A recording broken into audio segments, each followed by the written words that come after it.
আসসালামু আলাইকুম ভিউয়ার্স, সবাইকে স্বাগতম আমার ইউটিউব চ্যানেলে। আজকে আপনাদের সাথে শেয়ার করব খাঁটি খেজুরের পায়েস রেসিপি। এর জন্য দেখুন এখানে বেশ কিছু পরিমাণ খেজুরের রস নিয়েছি। এগুলো যখন উতরাবে দিয়ে দিচ্ছি চিনি গুঁড়া পোলাওয়ের চাল, এরপর দিয়ে দিচ্ছি কোরানো নারকেল ও কিছুটা বাদাম, অ্যাড করছি এলাচি, দারচিনি, লবঙ্গ। এরপর এগুলোকে অনবরত জাল করতে থাকবো।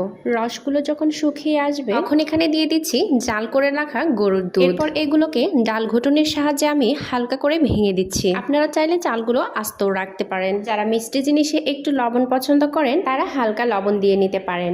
এরপরে অনবরত জাল করতেই থাকবো। এরপর যখন মাখা মাখা হয়ে যাবে তখন নামিয়ে নিব। যে দেখুন মজাদার পায়েস রেডি। শীতকাল আসলে আর কিছু হোক বা না হোক, খেজুর গাছের রসের সিন্নি কোনো কিছুতেই বাদ দেওয়া যাবে না। ভিডিওটি আপনাদের কার কাছে কেমন লেগেছে অবশ্যই জানাবেন, আর আমার ইউটিউব চ্যানেলটি সাবস্ক্রাইব করে পাশে থাকবেন। ধন্যবাদ সবাইকে। আল্লাহ হাফেজ।